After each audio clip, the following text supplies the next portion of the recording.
Tu vois que je pourrais la caresser? Bah oui, tu lui caresses sur la tête, tu fais comme ça. Sur la tête? Oui, elle adore la tête. Regarde comme ça. Voilà. T'as vu? T'as vu comme elle est douce? C'est fou. Oui, on va t'ouvrir quand même. Qu'est-ce qui m'arrive?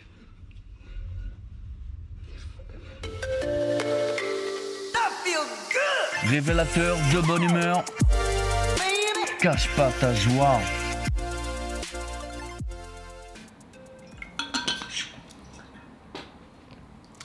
Depuis que je suis ado à peu près, j'ai peur des chats.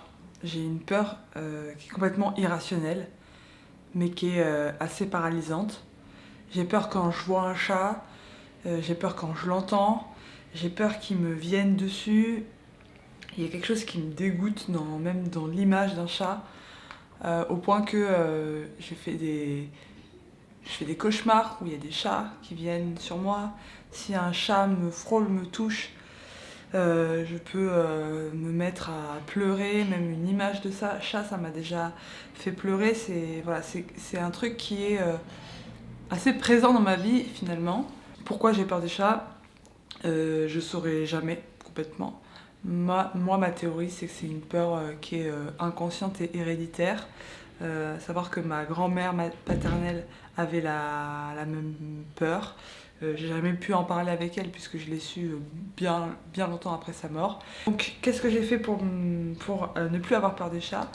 Je suis allée voir une kinésiologue. Étymologiquement, la science du mouvement est une technique de rééquilibrage psychocorporel. Elle s'attache au bien-être global de la personne en tenant compte des aspects physiques, émotionnels et mentaux. Sa principale caractéristique est l'utilisation du test musculaire pour connaître le fonctionnement de la personne, détecter et lever les déséquilibres et éveiller son potentiel. En gros, moi je l'explique comme une pratique où on utilise la mémoire du corps pour comprendre les choses et avancer vers du mieux. Et c'est là que j'ai compris aussi le lien peut-être avec ma grand-mère, avec le moment de sa mort et pourquoi ça s'est éveillé à ce moment-là. Et ça m'a aidé à affronter cette peur de manière plus sereine en me disant ok en fait il suffit peut-être de prendre sur moi. Il suffit. Ça n'a pas été facile et c'est là que Opium est entré dans ma vie. Opium c'est un petit chat sphinx qui est très affectueux et pour les gens comme moi qui n'aiment pas les chats c'était très compliqué parce qu'à chaque fois il venait sur moi.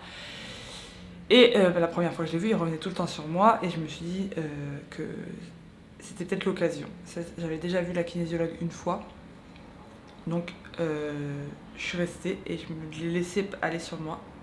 Donc c'était la première fois, début avril, que j'ai eu un chat sur mes genoux. Donc c'était super fort. J'ai revu Opium plusieurs fois, le chat de Mathilde donc, que vous connaissez sûrement d'Alibis. Et donc à chaque fois que je dormais sur son canapé, il y avait Opium qui venait avec moi et j'ai même dormi avec le chat sur mes jambes toute une nuit. Alors j'étais un peu paralysée au début, mais finalement je m'en suis faite. Après il y a eu le test Grimpette. Grimpette, le chat de la MIF, mon oncle et ma tante et mes cousins et cousines. Et donc il y a eu la première fois que j'ai eu Grimpette sur moi, j'étais vraiment pas sereine, mais je savais que j'en étais capable.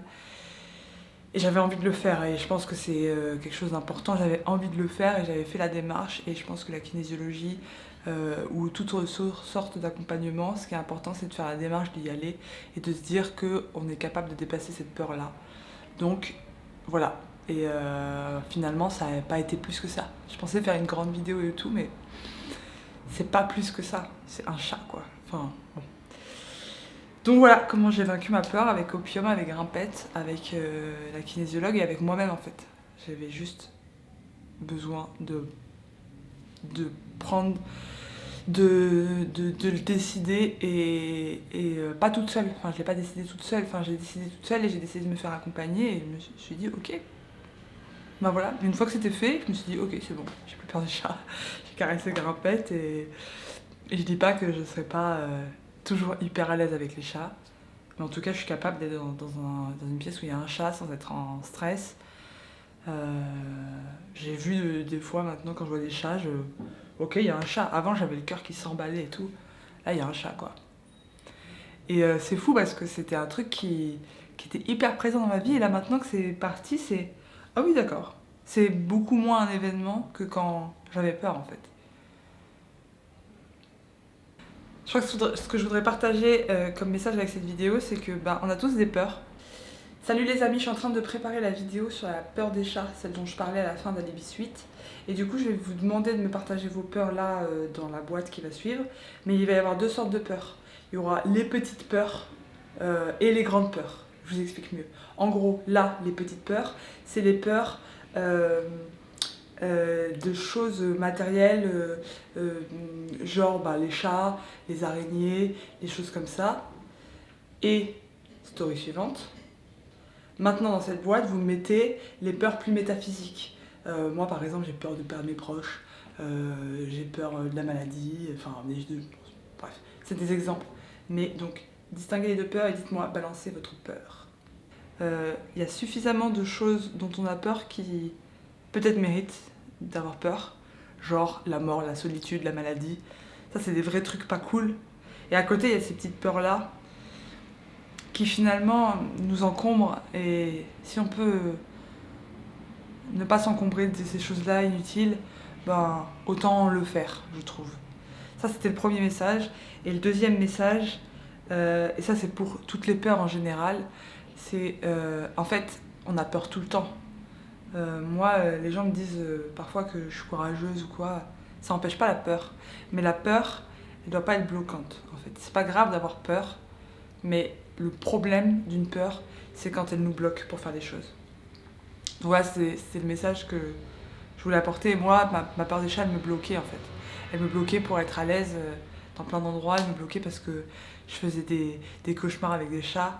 Et ça doit pas être le cas. Enfin, une peur, elle doit pouvoir se surmonter. Au moins vivre avec. Je dis pas que je serai une mère à chat, ou peut-être un jour je serai une vieille chat. Mais voilà, au moins arriver à vivre avec. Et de manière générale, on a tous des angoisses, des choses comme ça. Faut vivre avec. Pas que ce soit paralysant. C'était peut-être le message de la vidéo. Et donc du coup, l'histoire du tatouage. J'ai demandé à Jeanne de me dessiner un chat, et puis avec mon tatoueur, on l'a redessiné, et on en a fait un tatouage. C'est lui il a un peu relissé le trait, mais c'est quand même le dessin de Jeanne. Elle a mis une petite couronne parce que je suis la reine des chats. Voilà. Excusez du peu. Et ce chat s'appelle Momo. Il a été rebaptisé par le grand frère de Jeanne, Gaspard. Momo. Moi je trouve que ça lui va bien, ce petit chat. Mais c'est de demander aux gens de quoi ils ont peur, et tu veux participer. Ouais, pourquoi pas. Je ne sais même pas de quoi j'ai peur. C'est une bonne question.